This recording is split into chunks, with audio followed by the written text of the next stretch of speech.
Howdy, Dennis Bradford here. Let's think some about being, feeling, and doing better.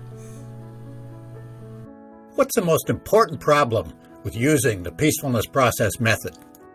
Once upon a time, nearly a quarter of a century ago, an undergraduate told me about a romantic breakup she'd had with her slightly older boyfriend. A day or so later, she checked on him to ensure that he was doing all right. He was, except that he complained to her that, although he didn't know why, he had indigestion. Indigestion! He was emotionally obtuse. She was not only kind, but bright and beautiful. He'd lost a valuable relationship. He was experiencing emotional distress because she dumped him and mistook that for indigestion. Most of us think it's perfectly obvious what we're feeling. Most of the time, we're right, too. However, that's not always the case. When alexithymics experience an emotion like grief, they find the experience baffling, confusing. They know they're somehow distressed, but they don't understand why. It's not that they don't experience emotions, it's that they can't identify them and don't understand them. Often they somatize the problem. They think it's a physical rather than an emotional difficulty. At least in our culture, being baffled by emotions one is experiencing is a phenomenon that occurs much more frequently among males than females. It's actually not that uncommon. I myself have heard it joked about at conventions. It is a genuine problem for some people. Why? It's because feelings are motivators. They help guide us when we make decisions. Being confused about them makes us indecisive. So, it's good to be aware of our emotions. Those who aren't need the help of a good psychotherapist or psychiatrist.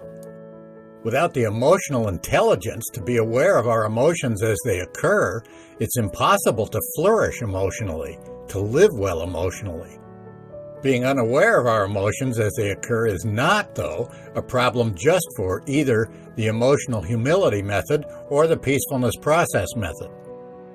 It's a problem for any method for dissolving unwanted emotions. It's an important problem with respect to toxic emotions like anger. It's also a problem with respect to other emotional difficulties. For example, in post-traumatic stress, vivid, terrifying emotions become memorialized in our emotional circuitry. Uncontrollable stress can create devastating biological trauma. Anyone who suffers from post-traumatic stress should also get help from a good psychotherapist or psychiatrist. Living well emotionally, flourishing emotionally, is better than living normally emotionally. Flourishing emotionally is an advance on living normally emotionally. Anyone who is living poorly emotionally needs first to get to living normally emotionally before they can advance to flourishing emotionally. If you're living poorly emotionally, if possible, I recommend seeking a professional to get you back to living normally emotionally. Advancing from living poorly emotionally to living normally emotionally can be difficult, especially unaided. If you're living poorly emotionally, please make it as easy as possible on yourself.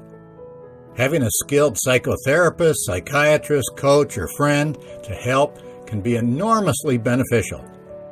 Similarly, advancing from living normally emotionally to flourishing emotionally can also be difficult.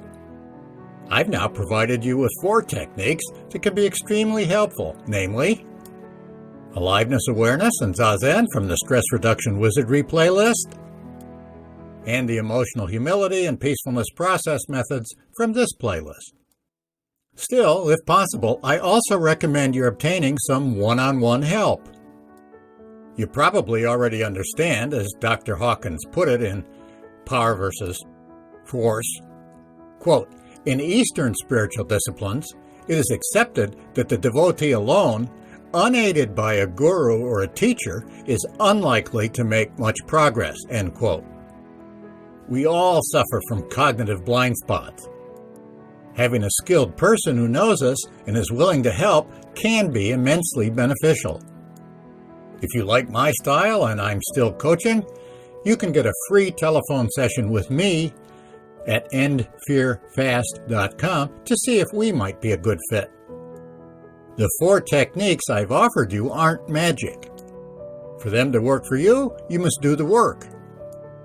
Merely learning about them is useless unless you commit to practicing regularly. The value of practicing, though, can be greatly enhanced if you practice under the guidance of a good coach or teacher. Let's end emotional distress.